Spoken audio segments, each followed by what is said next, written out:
여러분 15절 이전의 말씀을 우리 한번 기억해 봅시다. 새 시대를 여는 사람들은 기도하는 사람들이었습니다.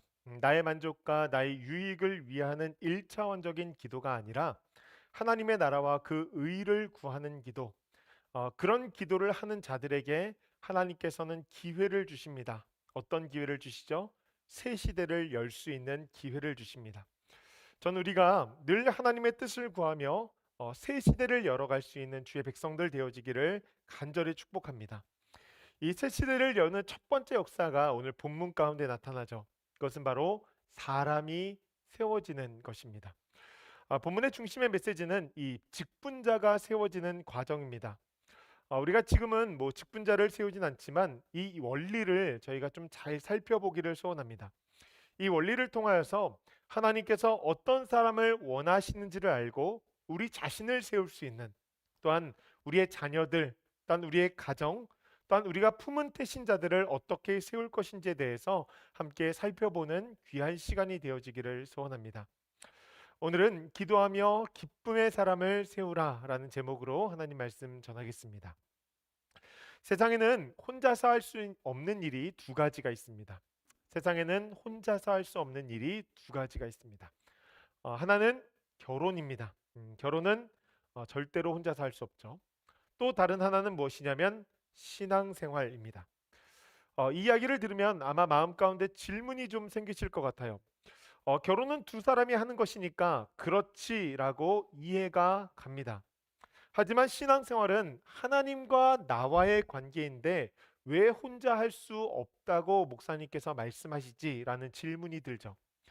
여러분, 아주 좋은 질문입니다.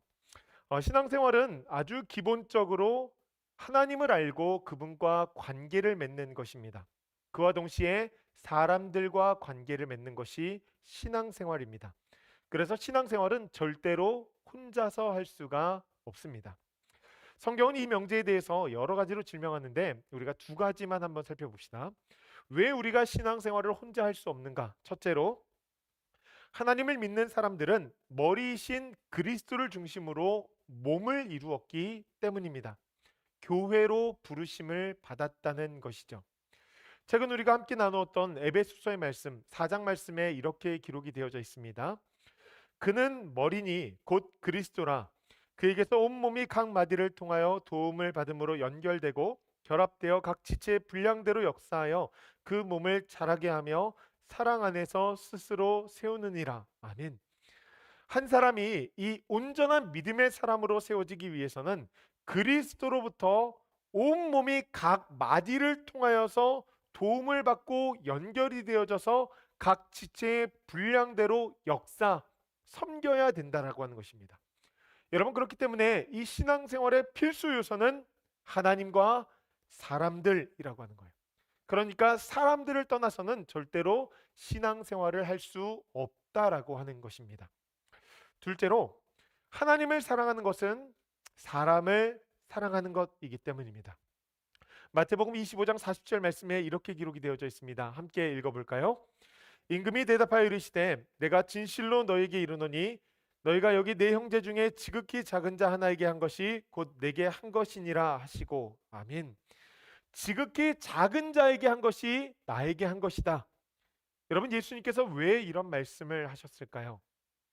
우리는 영이신 하나님을 볼 수 없습니다. 여러분, 혹시 하나님 보신 분 계세요?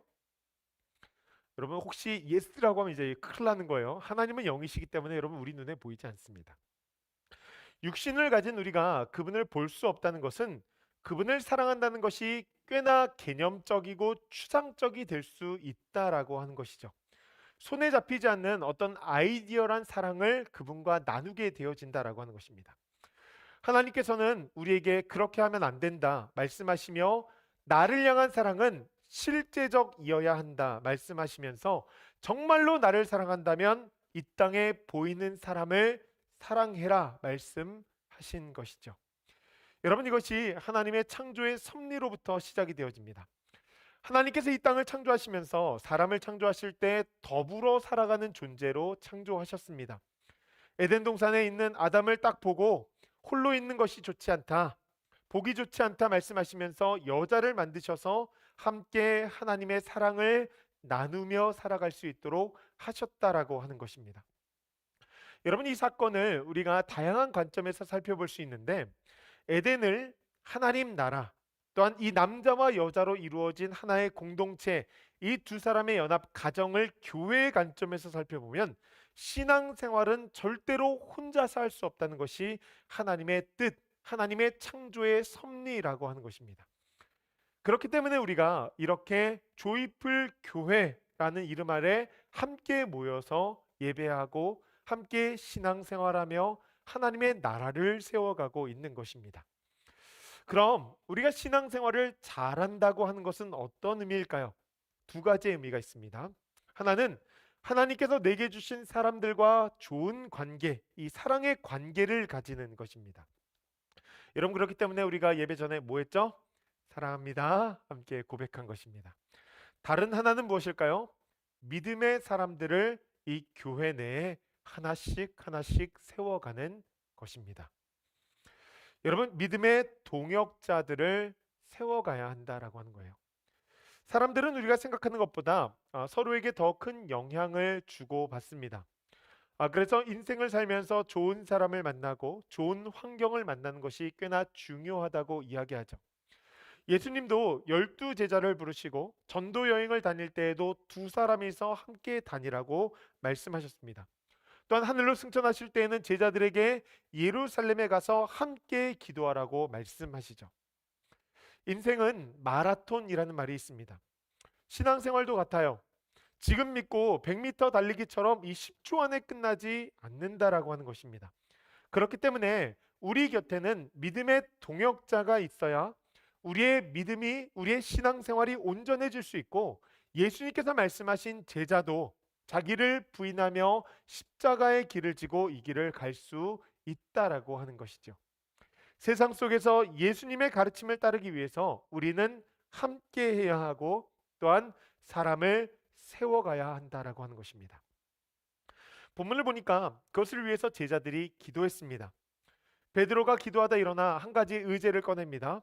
예수님의 제자 가운데 한 사람 가룟 유다가 공동체를 벗어나 제 곳으로 가게 되었으니 우리가 그 자리를 채워야 한다는 거예요. 저는 베드로의 이 스피치를 보면서 참 인상적이었습니다. 왜냐하면 그에게 놀라운 통찰력이 생겼기 때문입니다. 여러분, 베드로는요 어부 출신입니다. 당시의 랍비들이나 이 서기관들처럼 정식적으로 오랜 시간 동안 성경을 배우고 연구한 사람이 아니라는 거예요. 그런데 예수님을 사랑하는 마음으로 3년 동안 예수님과 예수님의 제자들과 동거동락했고 말씀을 듣고 배우면서 배신도 했지만 정말 부활하신 그 예수 그리스도, 그 예수님과의 만남을 통해서 딱 한 가지를 깨닫게 되어지는데 그것이 무엇이냐면 히브리서 4장 12절의 말씀입니다. 우리 한번 같이 읽어볼까요? 하나님의 말씀은 살아있고 활력이 있어 좌우의 날선 어떤 검보다도 예리하여 혼과 영과 및 관절과 골수를 찔러 쪼개기까지 하며 또 마음의 생각과 뜻을 판단하나니 지으신 것이 하나도 그 앞에 나타나지 않음이 없고 우리의 결산을 받으실 이의 눈앞에 만물이 벌거벗은 것 같이 드러나느니라. 아멘. 하나님의 말씀이 살아있기 때문에 운동력이 있어서 그 말씀이 이 땅 가운데 이루어지고 그 말씀을 통하여서 모든 것의 비밀들이 드러나게 되어진다라고 하는 것입니다. 여러분 믿으십니까? 네. 이 깨달음에 기도가 더해지니까 놀라운 역사가 일어나게 된 것이죠. 여러분, 기도할 때 어떤 은혜를 받을 수 있냐면 여러분 큰 은혜를 받게 되어지는데 이 말씀이 깨달아진다라고 하는 것입니다. 깊은 하나님의 진리가 깨달아지고요. 이 말씀을 기준으로 이 삶을 해석하게 되어진다라고 하는 것이죠. 여러분, 그러니 이 말씀이 삶 가운데 해석이 되어지니까 어떻게 되어져요? 우리의 삶이 힘이 있어진다라고 하는 것입니다. 베드로가 기도하면서 이 말씀을 가만히 보니까 유다가 배신한 것이 이미 구약 성경에 기록이 되어져 있는 거예요. 여러분, 저는 이것을 발견하는 우리가 되어지기를 소원합니다. 말씀을 그냥 듣고 지나치는 것이 아니라 말씀을 통하여서 내 삶을 비춰보고 또한 나아갈 미래를 발견해 나아가는 것이죠. 하나님께서 내게 이 말씀을 주셨구나. 여러분, 그럼 얼마나 힘이 나겠어요. 그럼 얼마나 우리가 가는 이 발걸음이 확신이 있고 얼마나 기쁘겠어요. 너무나 감사한 거죠. 여러분, 그 은혜를 누릴 수 있는 주의 백성들 되어야 할 것입니다. 베드로가 사람을 세우기에 앞서서 이 유다 이야기를 장황하게 설명을 합니다. 거기에는 몇 가지 이유가 있어요. 첫째로는 말씀은 끝내 이루어진다. 성경에 기록된 대로 유다는 갔고 다른 사람이 세워져야 된다는 것을 아주 명확하게 알려주기 위해서 유다 이야기를 한 것이고요. 둘째로, 이것이 굉장히 중요한데요. 세워질 사람은 유다와 같은 방향성을 가진 사람이 되어서는 안 된다라고 하는 것입니다. 이제 앞으로 세워질 사람은 유다와는 전혀 차원이 다른 하나님 나라의 가치관을 가진 사람이 되어야 한다는 거예요. 마태복음 27장의 말씀을 보면 유다가 예수님을 판 죄책감을 이기지 못하고 자살했음을 우리는 알 수 있죠. 성경의 기록을 찾아서 이 퍼즐을 하나씩 하나씩 맞춰보면 목매달아 죽은 이 유다는 그의 시신을 아무도 거두지 않아서 방치되어 있다가 이 시신이 나무에서 떨어져서 이 창자가 사방으로 쫙 펼쳐지면서 그 시신이 있던 땅이 피밭이 되었습니다. 그래서 사람들은 이 땅을 저주받은 땅이다 라고 해서 저주받은 땅이라고 불렀어요. 유다가 자신의 인생을 정말로 비참하게 마무리할 수밖에 없었던 이유가 있습니다. 그것은 사도행전 1장 25절 말씀에 기록이 되어져 있는데 이렇게 기록되어져 있어요. 봉사와 및 사도의 직무를 대신한 자인지를 보이시옵소서. 유다는 이 직무를 버리고 제 곳으로 갔나이다 하고, 제 곳으로 갔다는 거예요.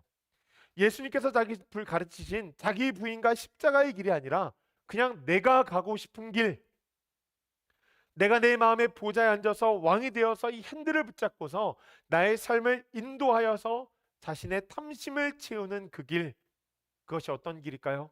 죽음의 길로 갔다라고 하는 것입니다. 여러분, 그가 선택한 길이 무엇입니까? 세상의 가치로 대변되어지는 은삼십냥, 이 탐심을 쫓아갔다라고 하는 것입니다. 성경의 기록을 보면 그에게 있어 물질은 늘 유혹의 대상이었음을 알 수 있죠.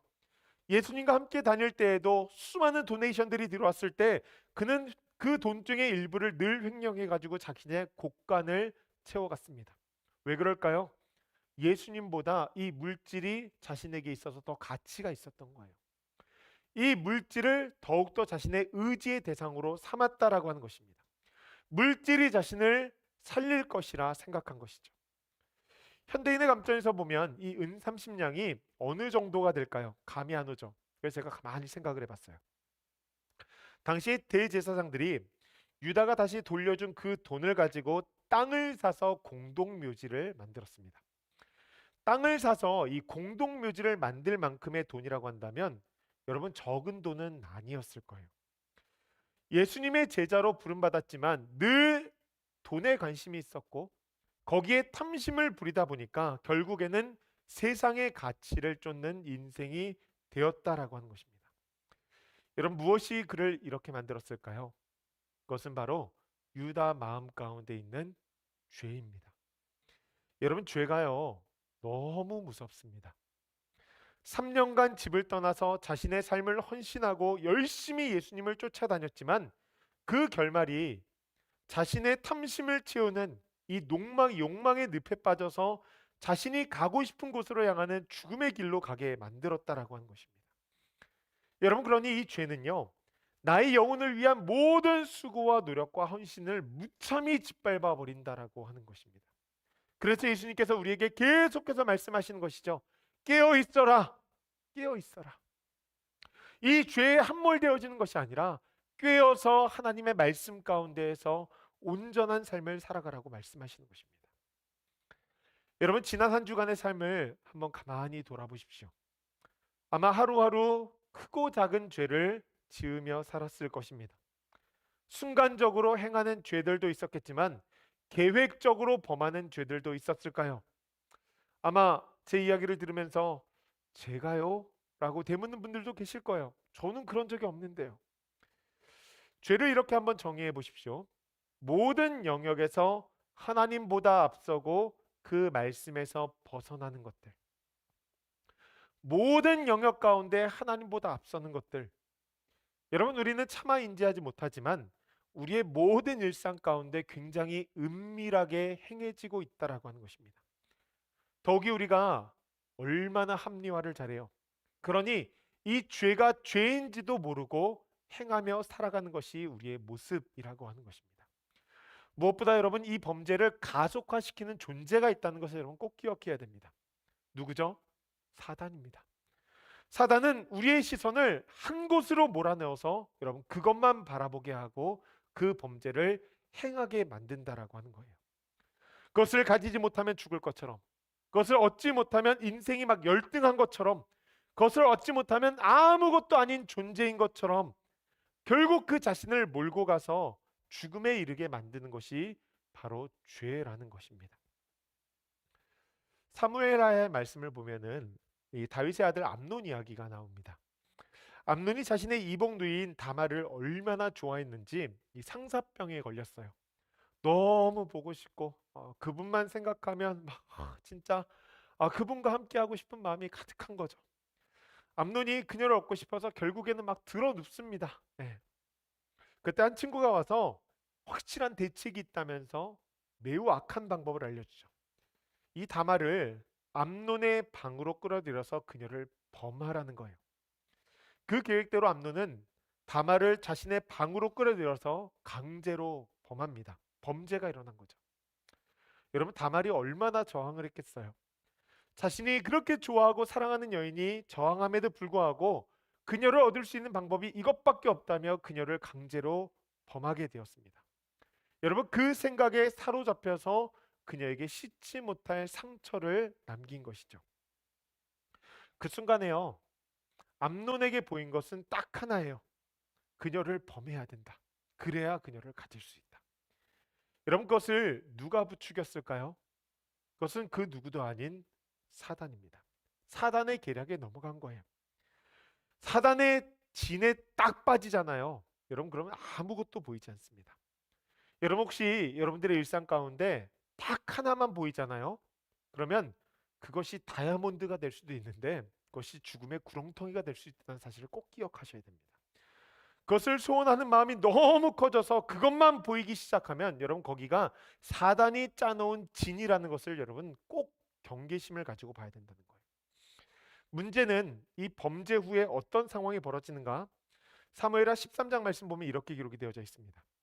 그리하고 암논이 그를 심히 미워하니 이제 미워하는 미움이 전에 사랑하던 사랑보다 더한지라. 암논이 그에게 이르되 일어나 가라 하니. 아멘. 그렇게 좋아했던 다말이 미워졌어요. 미워하는 마음이 그 전에 사랑하는 마음보다 훨씬 더 커져서 그녀를 미워하게 되었다라고 하는 것입니다. 여러분, 어떤 현상입니까? 범죄의 결과죠. 이 범죄의 결과는 무엇으로 드러나게 되어집니까? 관계가 끊어지는 거예요. 여러분, 오늘 유다에게서도 우리가 동일한 모습을 볼 수 있죠. 자신이 지금 행하는 일이 무엇인지를 모르는 거예요. 사단이 그 시선을 어디로 향하게 했어요? 은 30냥으로 향하게 했거든요. 그것만 보이는 거예요. 그러니 그것으로 인하여서 어떤 결과가 일어날지도 모른 채 그냥 은 30냥에 눈이 팔려서 그 일을 행하는 것입니다. 여러분, 그 결말이 무엇입니까? 그가 그 은 30냥을 가지면서 이 땅 가운데에서 주어진 물질을 가지고 집도 사고 자신의 자녀들과 함께 행복하게 살아갔습니까? 아니죠. 그는 범죄함으로 말미암아서 하나님과의 관계에 굉장히 큰 문제가 생겨버렸고 그 큰 죄책감에 억눌려서 자신이 탐했던 돈도 버리고 모든 관계도 버리고 결국에는 자신의 생명까지 버리는 그 인생의 결말을 맞이하게 되어버렸다라고 하는 것입니다. 여러분, 이것이 하나님께서 말씀하시는 죄의 심각성입니다. 죄를 버려야 한다는 거예요. 죄로 향하지 않는 그 마음을 가진 사람, 여러분, 그 마음을 가진 사람을 세워야 한다라고 하는 것입니다. 여러분, 그래서 예수님을 우리가 믿을 때 가장 첫 번째 관문을 뭐라고 이야기합니까? 회심이라고 하죠. 회심은 무엇이냐면 죄로부터 완벽하게 돌아서 이 방향을 돌이켜서 반대의 방향으로 가는 것을 이야기합니다. 여러분, 그러니 우리의 방향성은 죄로부터 돌아서서 죄를 미워하고 죄로부터 멀어지는 것, 우리의 신앙생활의 가장 큰 목적은 딱 하나입니다. 죄로부터 멀어지는 것.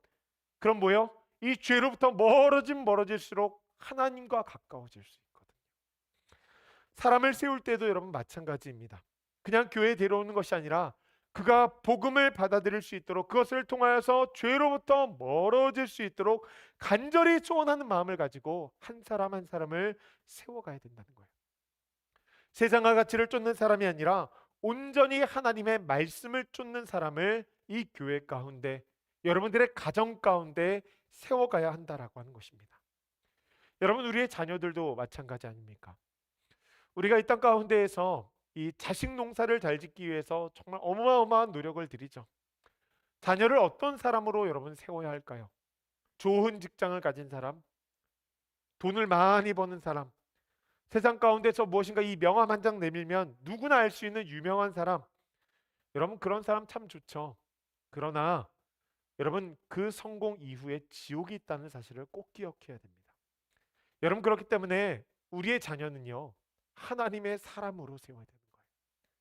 모든 시선을 하나님께 두는 자, 예수 그리스도를 바라보면서 늘 자신의 삶을 부인하며 십자가의 길을 걸을 수 있는 사람, 하늘로부터 비전을 얻어서 세상을 이롭게 할 수 있는 사람. 저는 그래서 우리 교육부 가운데 특별히 정말 복음의 가치를 무장한 목회자와 선교사들, 또한 세상을 일으킬 수 있는 주의 백성들이 일어나기를 소원합니다. 세상 가운데서 최고의 영광이 복음이라는 사실을 늘 기억하면서 자신의 모든 것을 던질 수 있는 사람, 여러분, 그들을 격려하고 그들을 서포트하며 우리가 함께 나아가는 가정과 교회, 여러분, 그것이 되어야 되지 않을까요? 여러분, 그런 사람들을 세워야 가정이 든든해질 수 있고 교회가 든든해질 수 있다라고 하는 것입니다.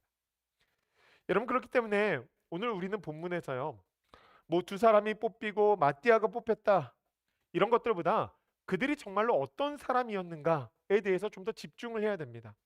우리와 우리의 자녀들, 또한 우리가 품은 이 태신자들, 그런 사람이 어떤 사람으로 세워져야 될 것인가, 그 기준이 사도행전 1장 21절과 22절 말씀이 기록되어져 있어요.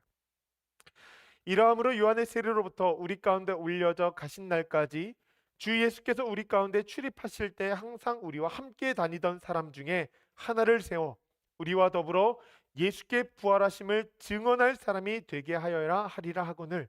아멘. 여러분, 여기에 세 가지의 기준이 나옵니다. 그 세 가지의 기준, 첫째로 예수님께서 살아계실 때 예수님의 부르심을 받은 사람, 둘째로 우리와 늘 함께 다니던 사람, 그러니까 예수님의 가르침으로 트레이닝을 받은 사람, 셋째로 예수님께서 부활하신 그 부활의 증인이 되어진 사람. 여러분, 그래서 이 사도의 요건, 이 세 가지 요건입니다. 예수님께서 살아계실 때 부르심을 받은 사람, 우리와 함께 다니며 예수님의 훈련, 이 트레이닝, 가르침을 받은 사람, 부활의 증인이 되어진 사람. 여러분, 이것을 오늘날 우리의 삶 가운데 한번 적용해 보십시오. 스스로 한번 답해 보세요. 제가 한번 여쭤볼게요. 오늘 살아계셔서 역사하시는 하나님의 부르심을 여러분들은 인지하고 계십니까? 여러분들은 오늘날 하루하루를 살아가면서 예수 그리스도의 가르침을 받고 계십니까? 또한 매 순간 그 부활의 증인으로서 복음으로 삶을 살아내고 계십니까? 전 우리가 그 부르심 가운데 이 자리에 나와서 하나님을 예배한다 믿습니다. 또한 그 말씀의 가르침을 사모한다 믿어요. 여러분, 지난주 말씀 기억하시죠? 말씀을 듣고 행하는 자가 복이 있도다. 말씀을 듣는 자는 그냥 말씀을 전부 다 이해하는 사람입니까? 아니죠. 하나님 말씀에 관심을 가진 자, 예수님께서 말씀해 주셨을 때 그 말씀이 이해가 안 되면 가서 되물으면서 하나님의 말씀을 알고 싶어 하는 자, 여러분, 그런 사람이 되어야 된다는 거예요. 여러분, 이제 오늘 말씀을 듣고 나면은 성경 공부반이 신청되리라 믿습니다. 네. 신청이 없으셔서 조금 의심했거든요. 이분들이 진짜 말씀을 사모하는 분들인가. 예. 또한 복음으로 삶을 살아내기를 원하시죠. 전 여러분들의 삶도 그렇고, 또한 우리의 마음에 있는 태신자들, 또한 우리의 가정도 모두가 그런 사람들이 되어지기를 간절히 축복합니다. 그런 사람이 어떻게 세워지는지 본문에 이렇게 기록되어져 있습니다. 24절 말씀 보니까 이렇게 기록되어져 있죠. 그들이 기도하여 이르되 뭇 사람의 마음을 아시는 주여, 이 두 사람 중에 누가 주님께 택하신 바 되어. 아멘. 여러분, 어떻게 세워집니까? 우리가 기도할 때 그 마음을 하나님께서 보신다는 거예요.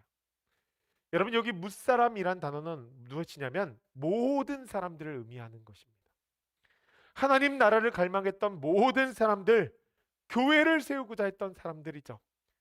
그들이 기도를 통하여서 의견을 모았고 또한 그것을 통하여서 한 사람이 세워지는데 그 간절함을 하나님께서 아신다는 거예요.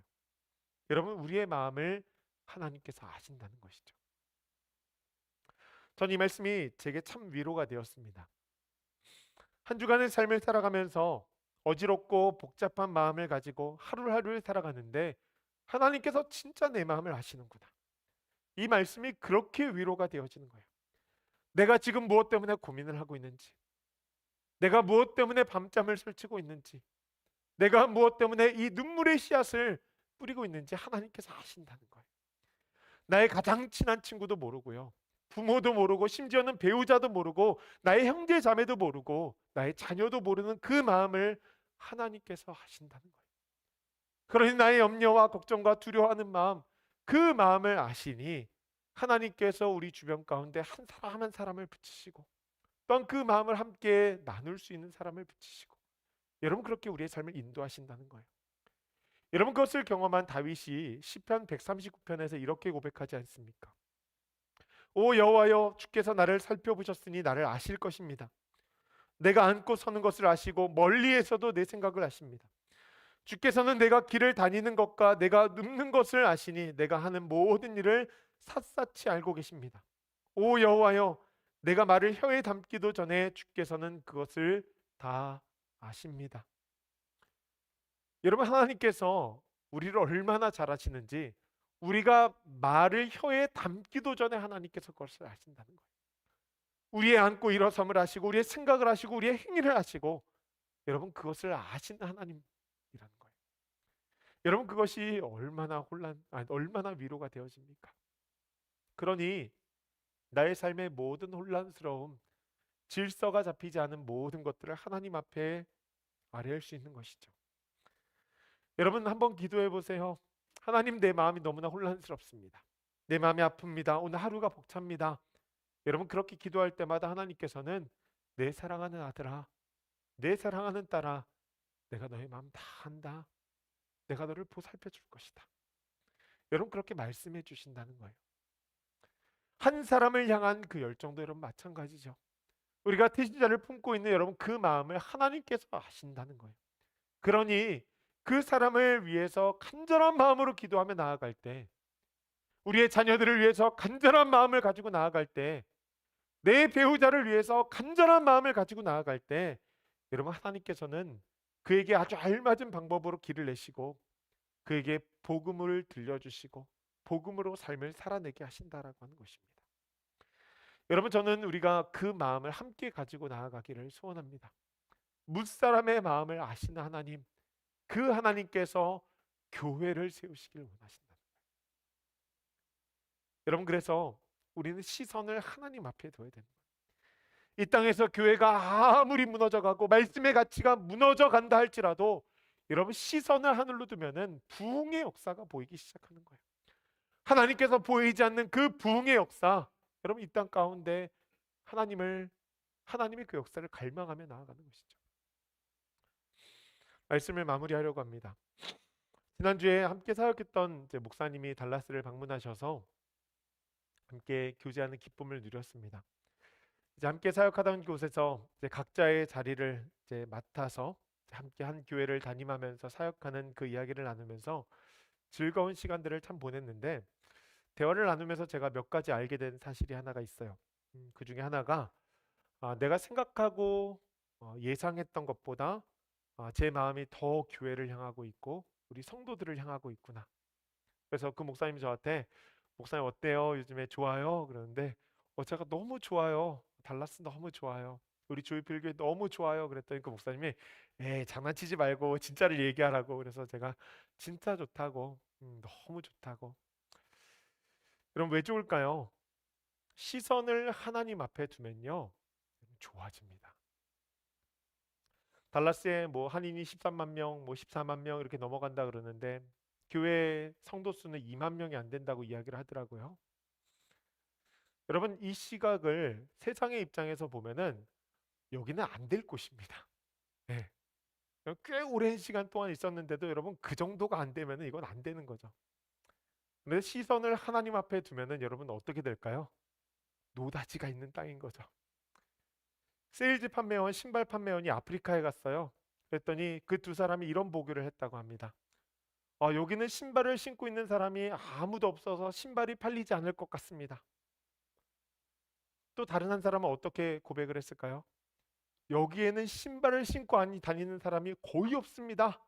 신발만 가져오면 대박 날 것입니다. 여러분, 저는 이 땅 가운데 하나님의 그 부흥의 역사가 일어나기를 소원해요. 그래서 정말 한 사람 한 사람을 세워갈 수 있는 저희 모두가 되어지기를 소원해요. 우리가 기도하며 나아갈 때 여러분 그 사람들이 세워질 것입니다. 한 영혼 한 영혼을 교회에 보내주시고 그들과 이 죽음의 길이 아니라 생명의 길로 함께 나아갈 수 있게 되어지는 것이죠. 그래서 달라스를 기쁨의 땅으로 물들이는 거예요. 여러분 그 전에 우리가 해야 될 것은 뭐예요? 우리 자신 스스로가 기뻐져야 되는 것입니다. 그래서 제가 이번 주에 책을 보면서 주보에다가 여러분들 아마 주보 보시다 특이한 점을 발견하셨을 거예요. 뒤에 보시면 한 주간 말씀 적용, 실천하기라고 적어놨습니다. 제가 어떤 책을 이렇게 보는데 그 목사님께서 이런 말씀을 하시더라고요. 죽은 말씀이 뭔 줄 아냐? 그랬더니 성도들에게 절대 실천하게 할 수 없는 말씀을 선포하는 것이 죽은 말씀이다. 그래서 제가 이 말씀이 정말 살아서 활동력이 있기 위해서는 우리의 삶 가운데 실천이 돼야 될 것인데 그래서 기도하며 기쁨의 사람을 세우라. 여러분 여기다가 여러분들이 실천할 수 있는 이 적용점들을 하나씩 기록해 놓았습니다. 그래서 여러분 한 주간 동안 이것을 가지고 뭐 다 하실 수도 있고 또한 이것의 일부만 하실 수도 있겠죠. 그러나 이 말씀을 가지고 한번 살아보십시오. 그때 놀라운 기쁨의 역사가 일어날 것이고 한 사람 한 사람이 세워지는 놀라운 은혜가 우리의 삶 가운데 있을 것입니다. 그래서 그것을 통하여서 우리 모두가 사람을 세우며 하나님께 영광 돌리며 나아갈 수 있는 우리 성도들 되어지길 주님의 이름으로 간절히 축복합니다. 기도하겠습니다.